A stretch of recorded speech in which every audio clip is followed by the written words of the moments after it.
Sure. Same question. What cultures have influenced your artwork and your creativity? And share that with the audience, please. Testing.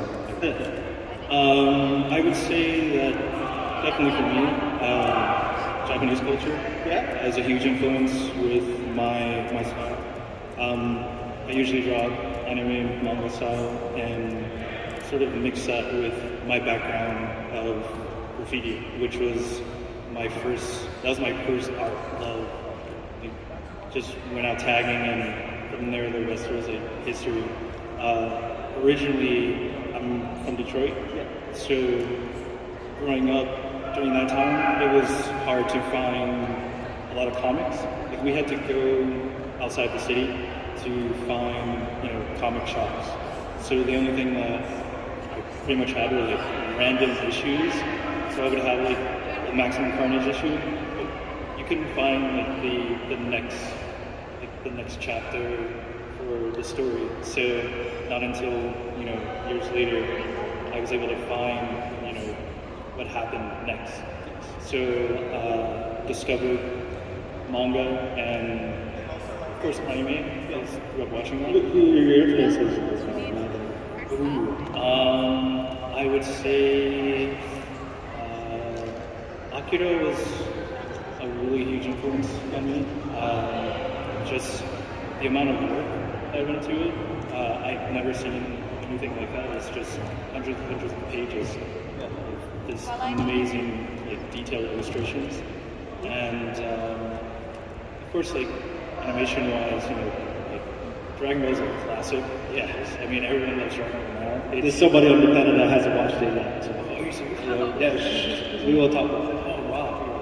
Well, I guess I'm kind of envious because that's like a journey and experience. Right. That's why I don't want to talk about it. I want to enjoy the journey. So whoever that person is, you will enjoy it. I feel like you will. There you go. I'd share with them what you're doing right now and the project. So usually I'm freelancing, so I'm pretty much all over with murals. Currently I'm working on personal pieces for a solo show, so I'm just kind of tapping away at those things. I do a little bit with music, so I'm trying to release this illustration and audio artistic project. I mean, I'm not a producer, I'm just messing around with sounds. So. That's all. That's how you start, man. That's all good. Yo, thank you for sharing that. Of course. Appreciate that. Howdy. Yes. What cultures influence your creativity process? What led you to build the brand across native? Yes. So the code, I would say BX culture, BX energy, BX aesthetics. The Bronx is a diverse borough full of incredible cultures, incredible individuals, character, rawness. And, I was born here in the South Bronx. My whole life I heard negative things about my home from people inside of the BX, outside of the Bronx. And I always believe that the Bronx is the most beautiful place on earth. I feel that our people are incredible.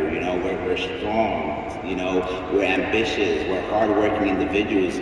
And I wanted to represent my home accordingly. I wanted to represent the Bronx. I want to represent us, black and brown people, immigrants, disenfranchised communities that didn't necessarily have the platform to express and to share their stories.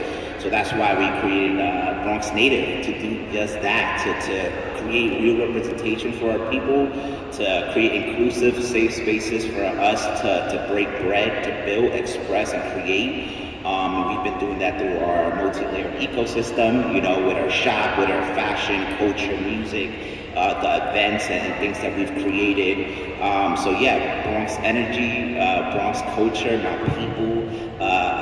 It goes with me wherever I go, man. I actually started as an illustrator before I got into just digital arts and film and video. So I was doing illustration. I was really inspired early on, by anime. Naruto is my thing. You already know. I grew up on that.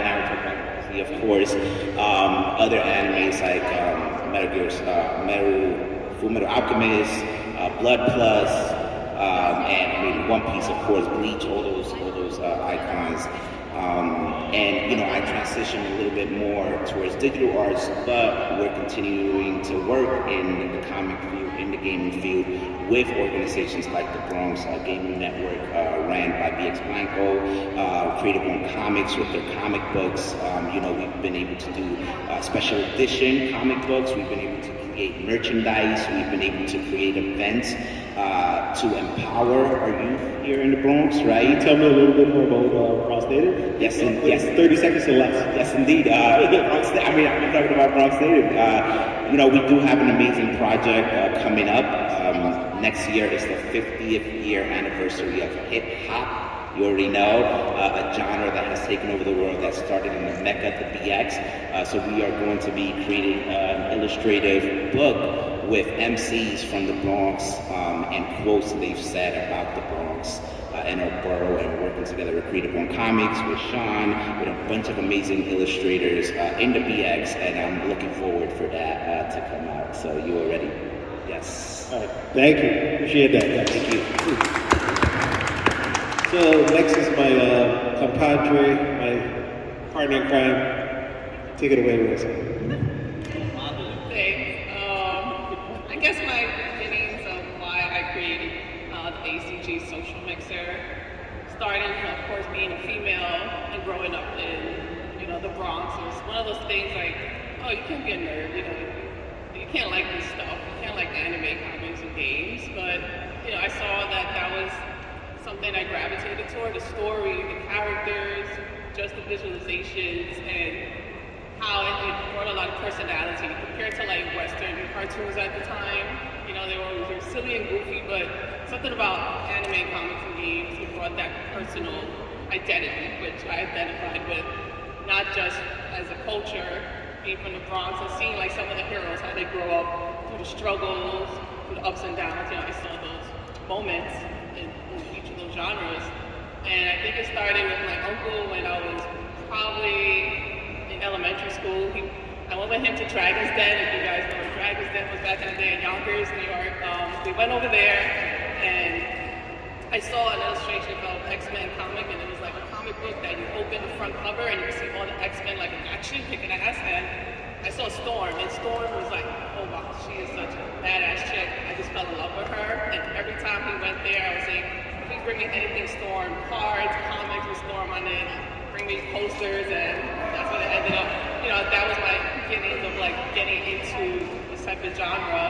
And then from there, I got into gaming. I'm a big gamer, like more the old school gaming of like couch co-op and like playing in the games. And I think what gravitated me more into gaming was when Final Fantasy VII came out in 1997, and it was different from all the other games, which was like, yeah. So, the games back then were all like shoot 'em ups, fighting, amongst each other. This was a role-playing game that I didn't even know what RPGs were, so seeing that it brought character and development was awesome. And then from there, I went into anime, and it's a funny story. My first anime was actually in 8th grade. My teacher said, bring in an anime to see, and this kid brought Fist of the North Star. So imagine 12-year-olds, 13-year-olds watching Fist of the North Star for the first time. That was my beginning of anime. Awesome. So tell me a little bit about what we do at Tokyo Bronx. So Tokyo Bronx is one of those community spaces, and we do promotions and networking, as I said before, and we try to bring together creators and fans who want to network, who want to create together, who want to find like-minded people in those three genres. So we do social mixer events, we do interviews, short segments, and we got a lot of interesting projects with those in the Bronx and those in other local communities in the tri-state area coming up soon. That's it. Thank you. Woo! Yeah, definitely give us a follow. Come stop by the booth. We're gonna keep